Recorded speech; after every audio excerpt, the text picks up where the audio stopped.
Okay, so we're back. Oil pan. I know I had to take my sweatshirt off. Mike here, my camera guy's breathing heavy. So he's getting all excited about getting a pan on. I don't know what's wrong with that guy. He's got some issues. All right, so we're going to go ahead and put the pan on next. Everything has got to be buttoned up in here. I know that we torqued these. We torqued our mains. We got our squirter tubes in there. Those are torqued down. The surface is nice and clean. Oil pump has to be on. The rear main seal has to be on. You have to have these on before you put the pan on, okay? Because once you put the pan on, you can't put these on, all right? So those have to be done first. So that's why I'm telling you this order. Okay, so the oil pan, like here, oh yeah, spotlessly clean. This is what happens when you got kids working for you. All right, so we've got the surface completely rid of any prior silicone, okay? They do make a racing one of these. It is legal in Spec Miata. That it actually covers most of this and has little slots in it, and it keeps oil from sloshing out of here. So it's actually a double windage tray. I've never really had a problem. I got a couple cars, I put them in there. I don't know. I can't tell the difference. If you want to spend the extra money on it, do it. I even made a template of it one time, even though I never made one. But once you buy one, you can make a template and make them yourself. All right, so this is all cleaned up. And I used a 3M cookie, and I'll show it to you in a minute. But you could also just use a razor blade and hold it flat, just scrape it. You got to make sure you be careful. There's a couple indentations right here where the pan makes room for that windage tray. So this is all clean. I'll blow it off before we go in here. And then we have the windage tray. Now, if you remember when I took this engine apart, I had a hard time getting the windage tray off. So I had to pry it with a screwdriver, and it got bent. So you can see it's not perfectly straight. And I told you, don't worry about it. It's not going to be a big deal. And I'm telling you the truth here. Okay, so here's how I fix it. Check it out. All I got to do is set it on the edge of a table, okay, and then just tap it flat. Yeah. See, I told you it was no big deal. That's my soda bouncing around a little. Okay. Yeah. That looks like it'll work. Okay, all right. Now, I took this surface to a wire wheel and just wire wheeled off the silicone. I left this silicone on there. No, I'm not putting it on like that. But I left this silicone on there so I could show you how I do it with a cookie. All right, well, what I call a cookie. So a cookie is a 3M, cookie. And they just twist on these. You can get this for a drill. You know, they just go on like that, and they take gas material off. Now, I know that there are engine people out there right now. They're just cringing about, oh my God, he's using the cookie, not the cookie. Oh, the cookie. The reason why machine shop people don't like using the cookie is because if you use the cookie over here, these little abrasive particles can get inside the engine, all right? And when they do, they harm the engine. So when I worked for Ford Motor Company, which I highly recommend that you buy a Ford, anybody driving a Ford in my class automatically gets an A. And then if you drive a Chevy, well, that's a C. And if you drive a Dodge, it's a D. And those imports, that's an incomplete. But so Ford gave us the cookies that had like little fingers on them, and they were yellow. And they told us, use those, don't use these. So I'm going to use this, but I'm not going to use it anywhere near the engine, okay? All right, so I can see the machine shop guys. All right, I'll sit down. I'll watch a little further. So anyhow, so I'm going to come over here out of the way, and I'm going to use the cookie to get rid of this gas. And you can see it works really well. Buy stock in 3M right now because as soon as this video goes viral, it's going to go up.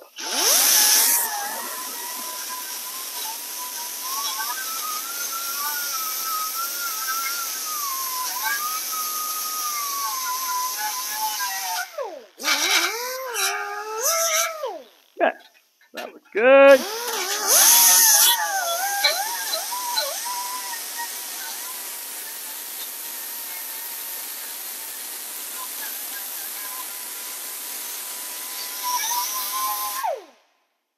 No more gasket material, okay? Looks good. All right, let's go back to the engine. So I didn't get any of my material in here. I'm going to switch to an air nozzle. I'm going to go over here and I'm going to blow this thing off.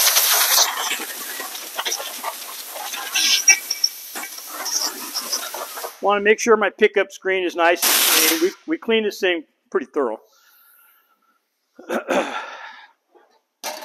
have my oil pan right here, so I'm going to blow it off just in case any lint or...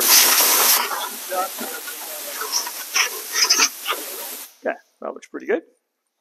All right, the engine we've had bagged, so we should be good to go on the engine. All right. Are you ready for the hard stuff? Because here it comes. And nah, it's not that hard. So one thing the old timers told me is once you start laying down the silicone or RTV, you got like 15, 20 minutes to make sure this gets done. So otherwise that stuff starts to set up. So if you're at a point where you got to go in the house and watch the kids or walk the dog or you're going to eat dinner, don't start this next step. Because once you start this next step, you got to stick with it till you finish it. Okay? All right. So, and I don't have a class now for another 30 minutes, so I should be good. All right, here we go. So, everything here looks good. I'm just taking one last look because once I button this thing up, that's it. Okay, let's move forward. All right, so I just ordered the gasket kit from the local parts store. This is how it comes. A couple of tubes of silicone and the two front and rear seal. This is the oil pan gasket set. I just use this, the gray gasket maker. I like this. It's easier. Usually I have it in the caulking gun, but I didn't have one with me today, so I'm just going to use this one here. All right, so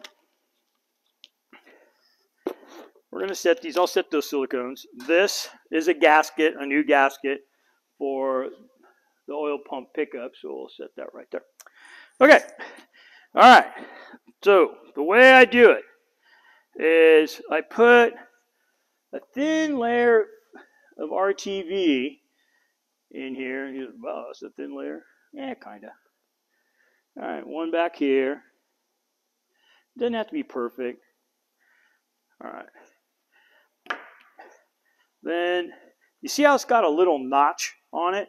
And this has got a little notch there. So obviously that just sits in there like that. And then I just set it down there. Okay. This one's got a little notch. There's a notch there. I know, it's one of my many talents. Okay, good. All right. So now we're going to go ahead and go all the way around. Now, some of these holes go all the way through. Some of them do not. Anytime you're putting RTV on a surface, you want to make sure that you try not to get any silicone in the holes. Okay, so I'm going to go around the hole like that. I mean, if it's an open hole on the other side, it's not that critical. But when it's a blind hole, it's extremely critical. Because what will happen is the silicone will get in that blind hole, and then when you go to tighten it, the silicone that goes in the hole doesn't have any place to go, and it breaks the block.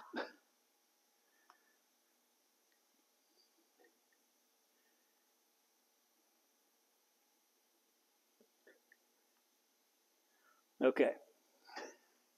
Now, once I got that set, then I take and I go around the hole. So I just kind of smear this around, and I go around the hole. Make sure I got plenty. Like that. Okay. And when we go to tightness, different mechanics have different ways of doing this. Of course, you know my way is the right way. But I do know techs that they like to not tighten the bolts all the way. They kind of snug them down, and then they let the RTV dry somewhat, not all the way. And then they come back and tighten it the rest of the way after it's like cured for a little bit. I don't know. I don't do that. And then it is going to ooze out some from the sides, and that's normal. And what I do is I do not pick that off. I leave that on there because I've seen people pick that off to make it nice and clean, and then there's a leak there. So whatever oozes out, that's what gets oozed out, and I just leave it there. Okay? And we almost got this one done. But you're getting the idea here. You're going to be an expert here in no time. Yeah, many years ago when I first started working on cars, we had cork gaskets, and that was the best way to go. And then this RTV system came out. I wasn't a big fond believer of it, but when I use RTV, I try to make sure I get the RTV that is more like a rubber than like a non-acid.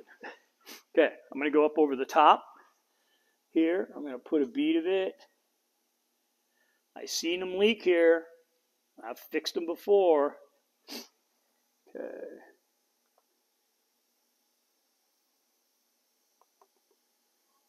All right. Okay. The next step, this guy right here. So this has to go on like this. Okay. So it's all cleaned up. My gasket's in place. I'm going to set it where it goes, like that. It takes two special bolts, these ones. Okay.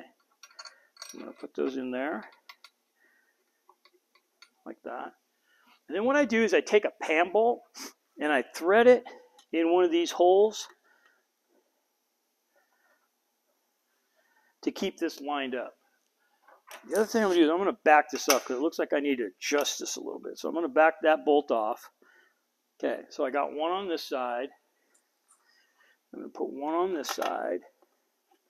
Okay, now I'm going to tighten this back up. That gave me some room to move around so that all the bolt holes are going to line up.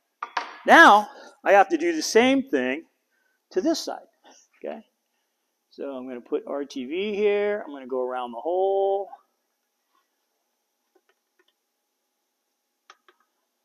I can take these bolts out. And if you notice, I got my bolts all laid out nice and neat. I encourage that. Organization kind of helps you get these things together a little easier. Okay, so I'm going to go here. Going around it.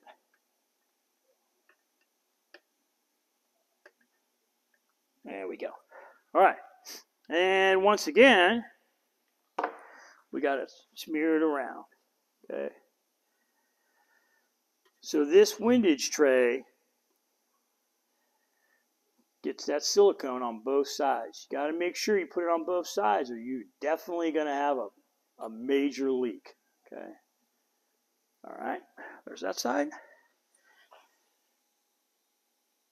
Try not to get any in the hole there, even though this is a blind hole I can see. This is a blind hole.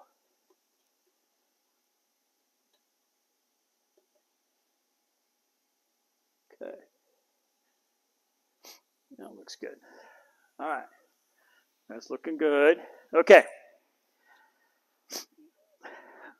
I'm going to tighten the oil pump down.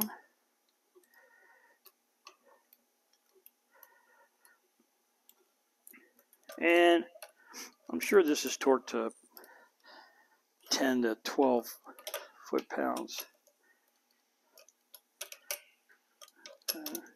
There. Double check. That one's good. Okay. So now it's time for my pan. And just for a little reinsurance, man, I just go ahead and put a little right here. Just because I know they seem like they leak from right here. So I'm just trying to make sure that I got all my bases covered. Like that. Okay. All right. Here we go. So we're going to drop this on. One last look. Now you guys play nice in there, okay? I don't want nobody trying to make a break for the outside and come through the side of the block. Just give them a little pep talk. All right. Okay. These two extra long bolts go all the way back here. And so I kind of get them started. I don't tighten anything up. I just kind of get stuff started. Because if you're one of those persons that tightens them up right away, the problem is when you get to like the last couple of them, they won't go on straight. So anytime there's more than one bolt holding it on, I get all the bolts started first. Then I come back. And I'm going to tighten this thing down in 2 or 3 steps.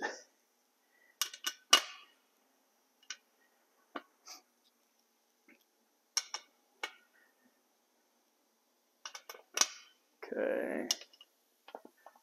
There we go. Just a few more here. We're going to have it. And then you can go walk the dog or go have dinner.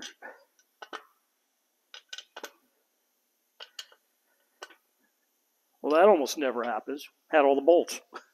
Okay. So, just going to start them till I just feel them touching the pan.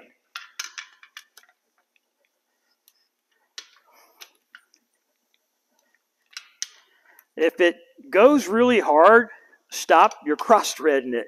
Okay, so they should just, you can see I'm using very little effort to get that pan tightened up. And I'm just walking it all the way around. I'm not, you don't have to do any steps or anything like that on this thing. Or, I'm not steps, but pattern. I'm just walking around.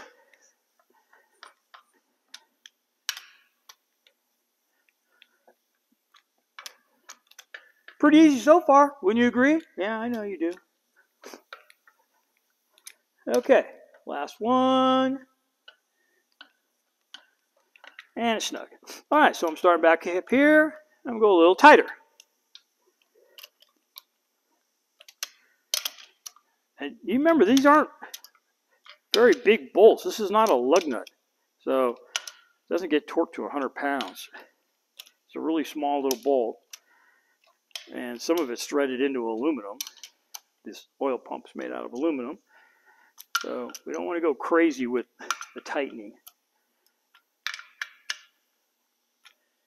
It used to be when we used gaskets, you had to be careful how tight you torque things, because you torque that gasket too much, it just oozed out the side. Okay.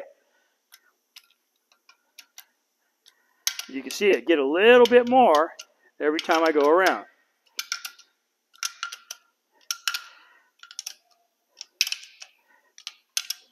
Only if it gives it to me. Like, these aren't giving me very much, so I'm not taking very much out of it. I kind of have a feel of how much I want it to give me, and I'm not going past that. Okay, I think I got it. I'm going to go one time around, just double check. Triple check. So I don't miss anything.